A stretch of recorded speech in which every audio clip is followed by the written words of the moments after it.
Kadang, dunia terasa kecil, terutama bagi mereka yang tidak bisa melangkah keluar. Jose, seorang gadis muda di kursi roda, menjalani hari-harinya dengan membaca buku dan melamun. Ia tinggal bersama neneknya di rumah kecil di atas bukit yang terisolasi tapi aman.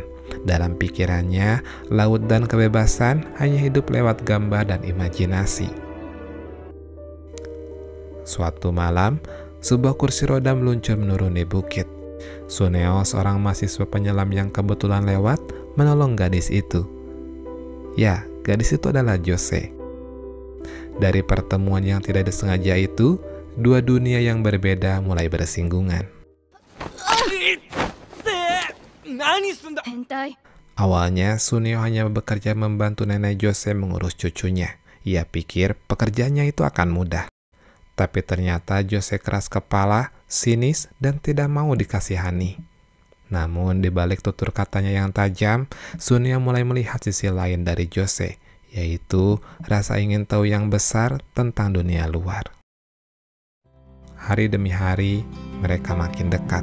Suneo mengajak Jose keluar rumah, seperti ke pasar, ke perpustakaan, dan melihat laut. Hal-hal kecil yang biasa bagi orang lain, tapi bagi Jose, itu keajaiban.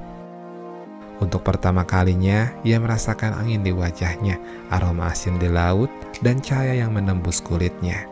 Jose tersenyum, sesuatu yang jarang ia lakukan sebelumnya.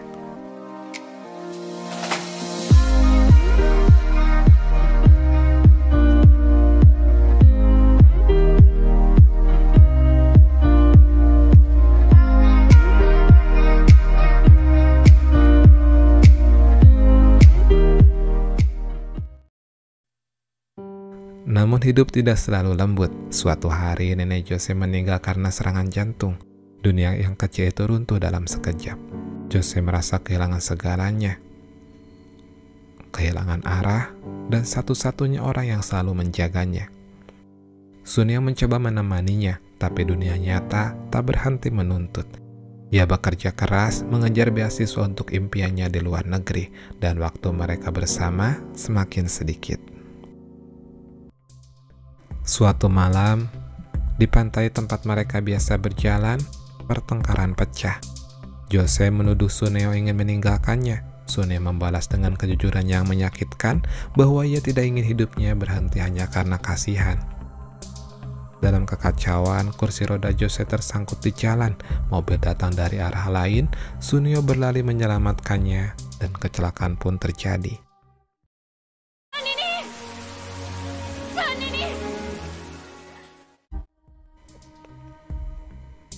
Suneo memang selamat, namun tidak dengan kakinya.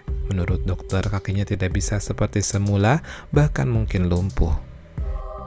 2 bulan di rumah sakit, Suneo kehilangan beasiswa ke Meksiko yang selama ini ia kejar. Mimpinya telah lenyap. Sementara Jose yang merasa bersalah berusaha untuk bangkit. Ia mulai menggambar lagi, menciptakan cerita anak-anak tentang putri duyung dan sayap bercahaya, sebuah alegori tentang harapan dan cinta yang membuat semua orang berani melihat dunia. Semua itu ia tunjukkan untuk Suneo supaya bangkit dari keterpurukannya. Hasilnya langsung terlihat. Suneo kembali bersemangat dan kembali belajar berjalan.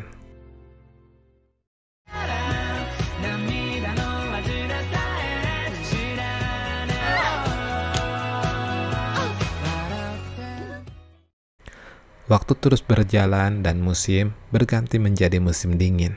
Suneo keluar dari rumah sakit, namun Jose tak lagi di rumah itu. Ia hanya menemukan jejak kursi roda di salju.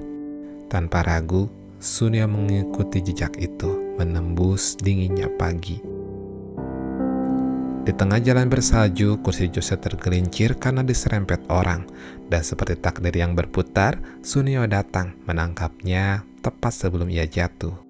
Momen itu sama seperti pertemuan pertama mereka, lingkaran yang kembali tertutup dengan cara yang indah.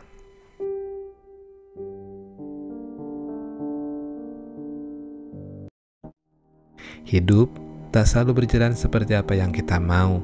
Kadang kita kehilangan arah, kehilangan orang, kehilangan mimpi. Tapi di tengah semua itu, selalu ada satu hal yang kita temukan, keberanian untuk melangkah lagi.